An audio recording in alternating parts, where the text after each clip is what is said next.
Welcome into the RotoWire DFS show, sponsored by the Pasty Guy.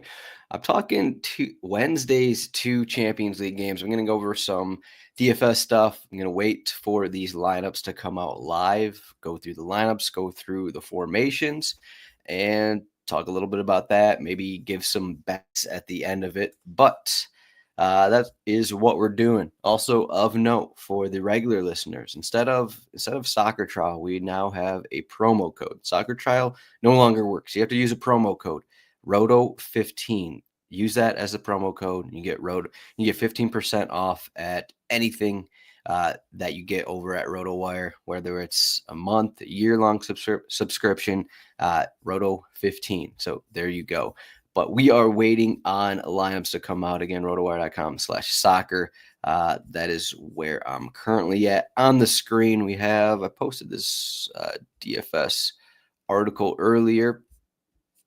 A few tips in here, but most of the tips will be on this show. So let's get into the games here. Yesterday, I did okay. I ended the show with I picked Arsenal money line.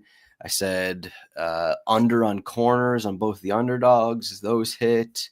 I did say 1-1 in the Inter game. Unfortunately, they allowed that late goal. A tough look for Bayern Munich in that one. But for this one, a little different than yesterday. We have different pricing, so it's not play whoever you want. That was fun, you could say, to play whoever you want. But this one, we actually have to decide who we're going to play because we have some 10K players, 10.2K, Rafinha. And look at the odds here. What do we got? PSG are minus 210 home against Aston Villa. Barcelona minus 330 to win home against Borussia Dortmund.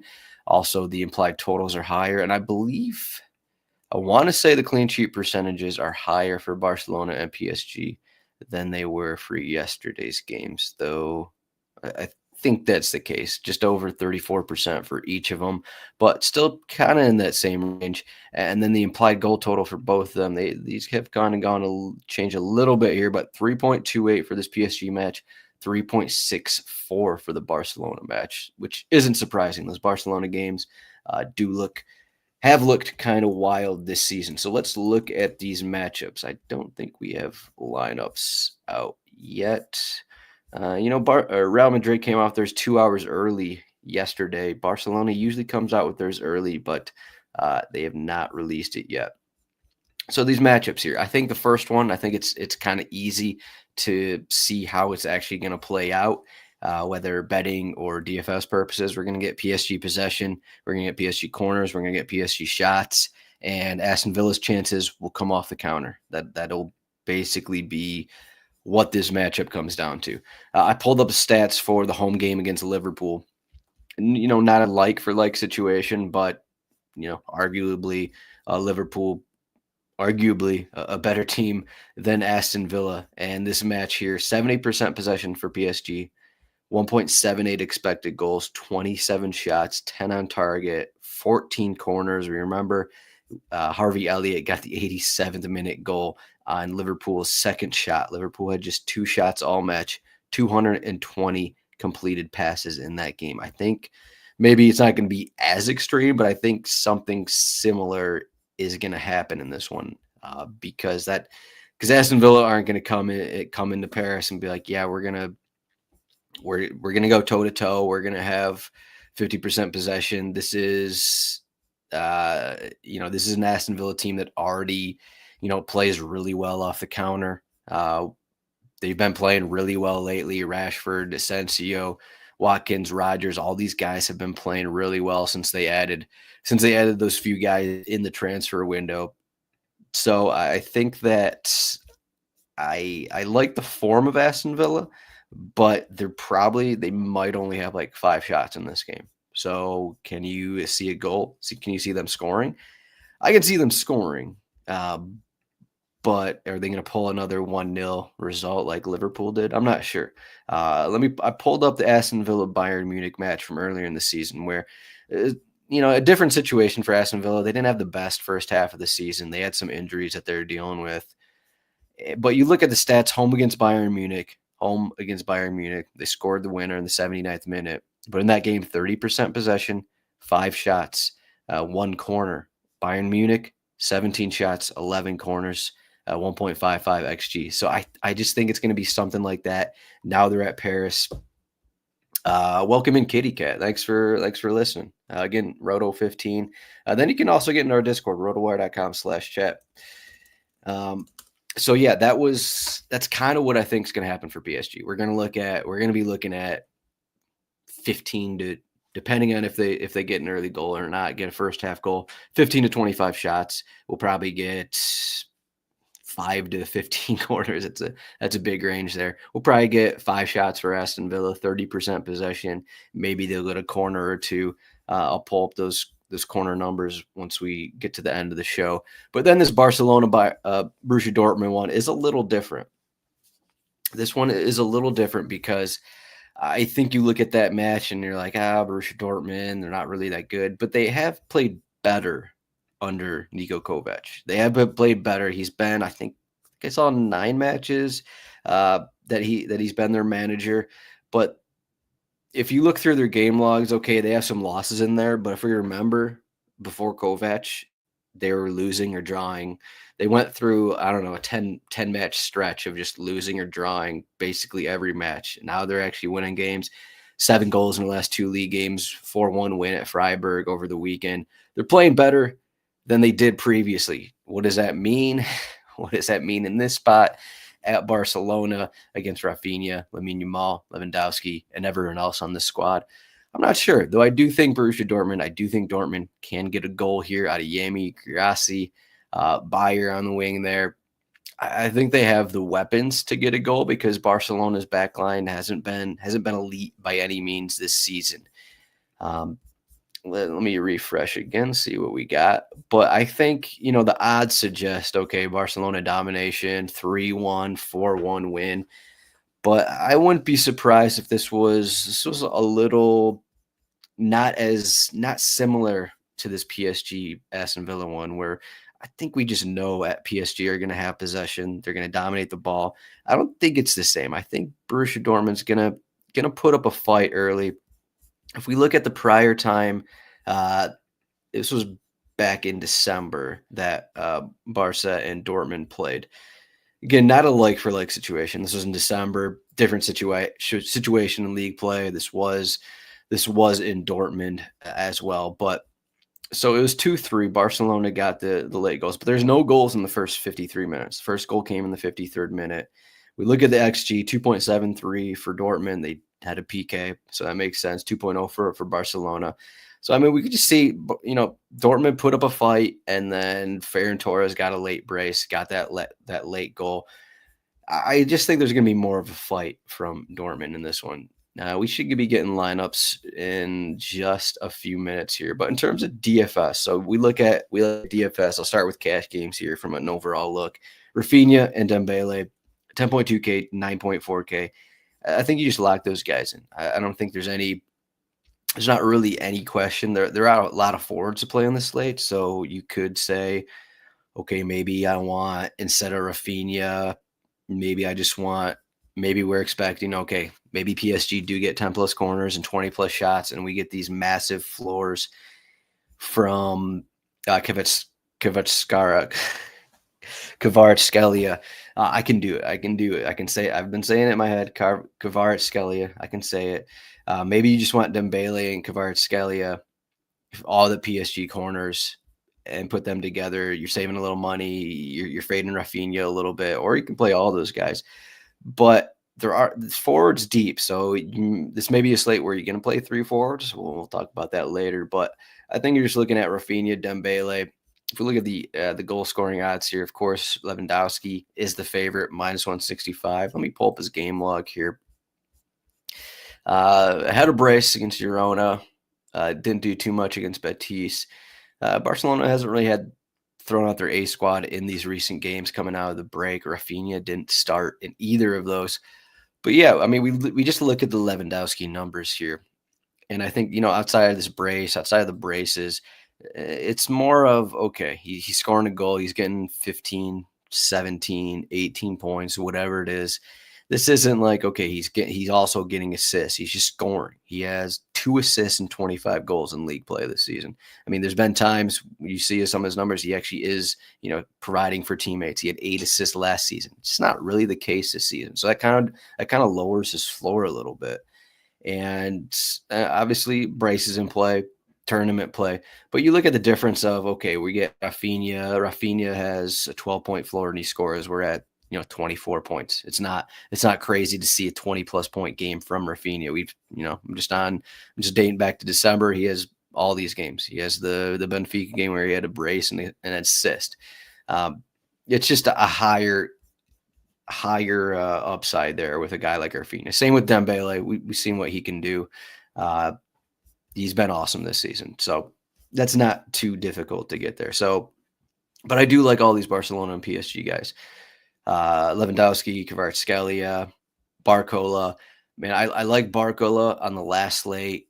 I guess I should say on the prior round of Champions League, subbed off early in I guess both of those games, and he just didn't really get there. I think it was a home game. He should have scored against Liverpool. Ended up with 8.5 floor against 66, 67 minutes. I just can't really, maybe a tournament play, maybe he gets golden assist early or something like that. But with Douillet coming off the bench, it just seems like, okay, he's going to be getting 60, 70 minutes, which isn't really what I want when you have these other PSG guys. I know they're a little more expensive, but maybe it is a scoreless game. And you're just getting 10+ point floors from these other PSG guys because they're going 90 minutes. So I think that's the difference there. And then again, for tournaments, Garassi, Adeyemi, these guys are good plays, 6,400, 6K. They're pretty cheap, so that allows you to do other things. Rashford's 5,900. And Morgan Rogers, I should mention him, he's 4,800. Also, Bayer's down here as well. Bayer's down here for 4K. Where's Ali? Where's Ali's all the way down there? 3.5K, kind of ridiculous pricing here. I really have no idea how popular it's going to be. 3.5K, but he is an underdog. And as I said, kind of at the top, how many shots are Aston Villa going to get? If they get less than 10 shots, Watkins is going to have 2 of those. So if he scores a goal, obviously, if he scores a goal, he's going to be worth it. If he doesn't score a goal, you're going to be looking at 2 or 3 points from Watkins. So obviously, you're playing Watkins for the goal. So not if he's sub 10%, hey, that'd be awesome, and you can get a goal from him like that. But just know what you're getting with it. Midfield is a completely opposite situation. We talked about all the possible forwards that you can play. Midfield, it's kind of a wasteland to an extent. Pedri he's 6,200. He has a pretty solid 10-point floor with the split of set pieces, but the upside doesn't have a ton of upside in his role. The upside for Barcelona usually goes to all those top guys there. Surprising we still don't have lineups yet. We should get those. We should be getting them soon here. So yeah, otherwise midfield, Vitinha is up here 6,800. I don't think Firmino's going to start. We'll see. Again, still waiting on lineups. We do not have them.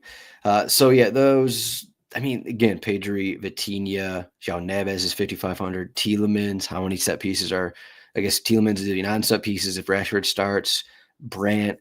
We will have a discussion of Brandt and who am I thinking of? Brandt and Ryerson. I did some research here. If we look at the set pieces, Ryerson has been taking set pieces over Brandt. So Pascal Gross isn't in. So I think there's a chance that Ryerson is actually on all set pieces. Just looking at these numbers, Brandt doesn't have a ton of set pieces lately, but I think these in here were when Ryerson maybe wasn't on the pitch. So we could have all corners coming from Ryerson. These guys are both right-footed, so it's not like one guy is left-footed. So I do think Ryerson is the guy on set pieces and not Brandt. Brandt will probably take some free kicks, so maybe that's a couple in there, but it seems like Ryerson's going to be on all corners. So I think that's pretty relevant. Brandt is at 5K. Ryerson is 4,900, so both around that same price there. Again, Tielemans not in a great spot here. Fabian Ruiz, 4,700. The question is, do you want to get the 10 points from Pedri or the 5 to 8 from Fabian Ruiz, or just completely punt? Be like, okay, Gavi, maybe he starts, or De Jong, maybe I can get a couple points there, something like that. But that's kind of what we're looking at.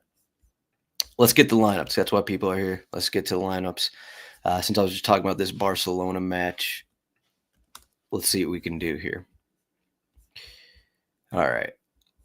So I think the question with Dortmund was actually who was going to be in the midfield because Pascal Gross is suspended. So it's going to be Mecha and Chukwuemeka in the midfield there. And I think that's kind of what we're looking at. Bayer does not start. It's actually Jamie Gittins here. Gittins is how much? Gittins is 4,600. So Gittins and Adeyemi on the wings there. Brandt and then Guirassy. Okay. And then Barcelona, I don't think, Fermin starts. So Fermin's in an attacking role, but again, not like a guarantee for minutes.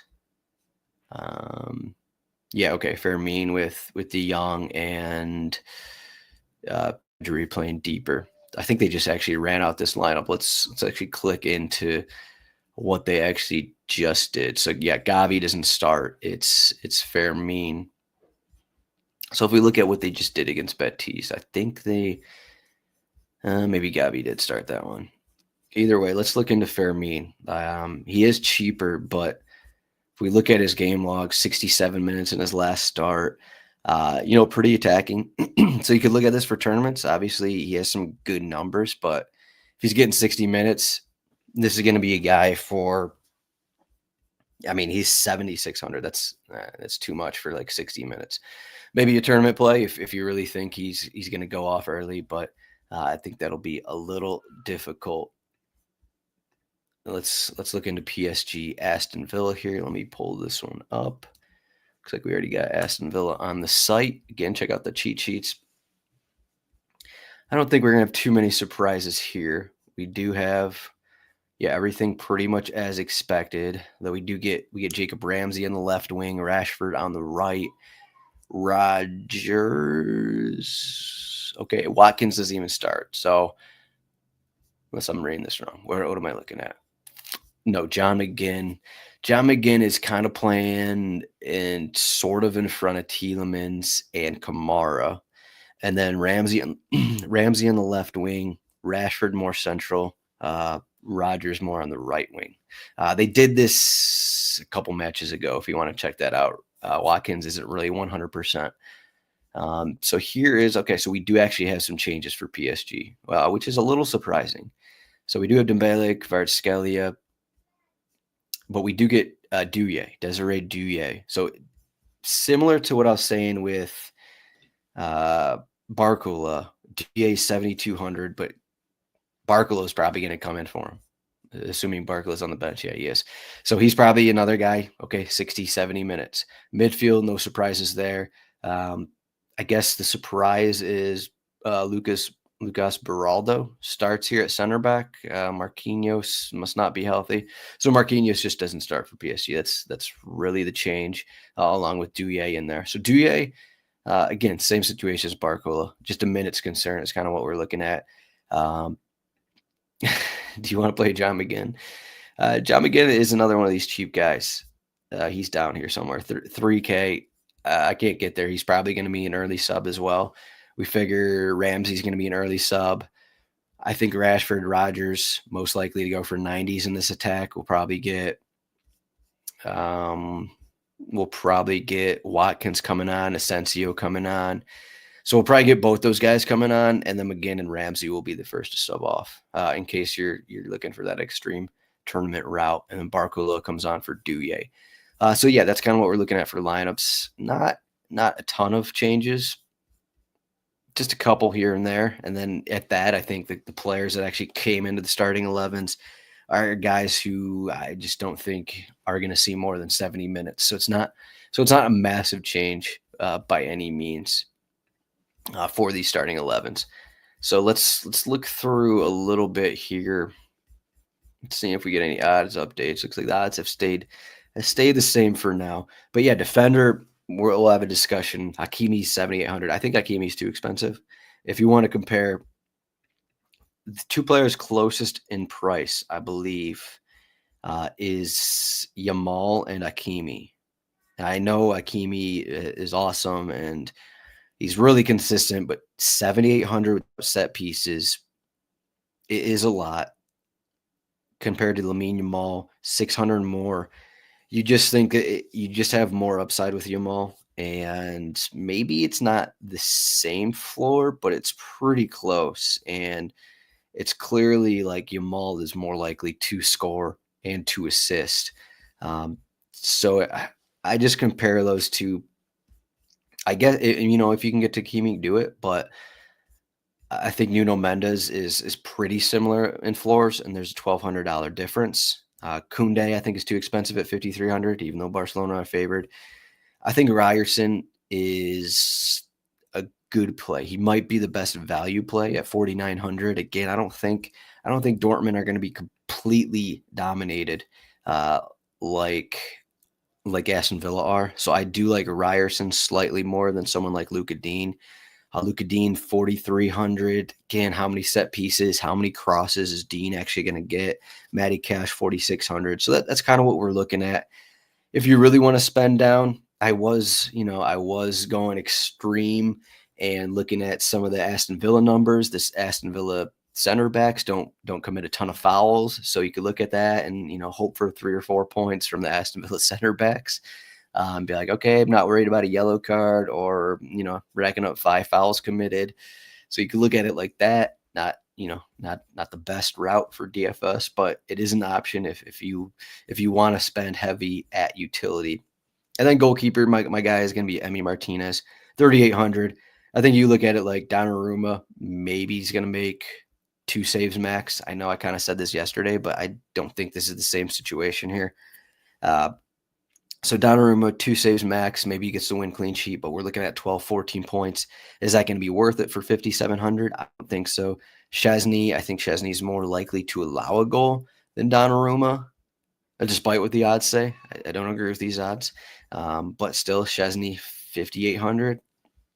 Still a lot when I think you want to spend for these guys on these favorites with these high implied goal totals. Like, you need the goal scorers on this slate to actually win something. You could play for 1-0 win and you spend it up on goalkeeper. Maybe the difference is 12, 14 points at goalkeeper, and there's only one player, one outfield player with more than 20 points. In that situation, spending up a good goalkeeper is going to be worth it. But I think we look at this.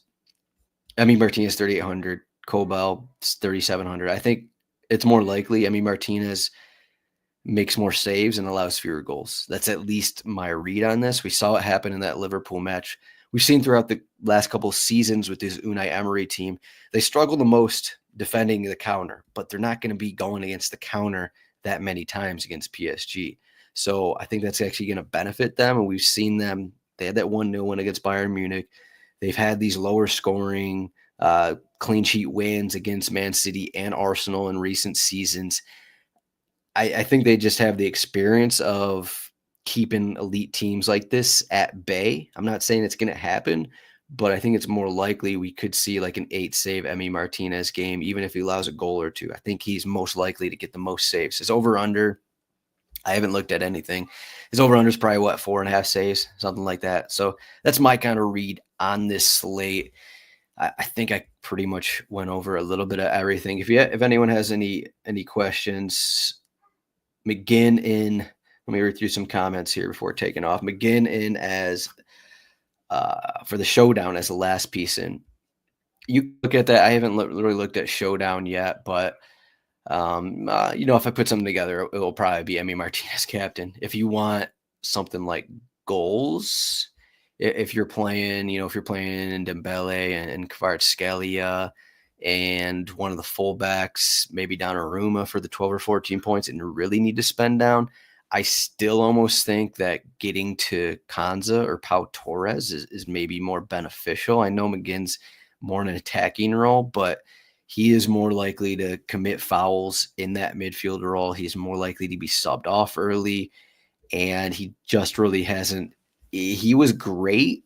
I wouldn't say great, but he was close to really. He was really good last season as more of a focal point in the offense, but that just really hasn't happened this season. So, maybe he's going to get the goal or assist in this game, but I just think I feel like he's more likely to get finished negative than any of the Aston Villa defenders.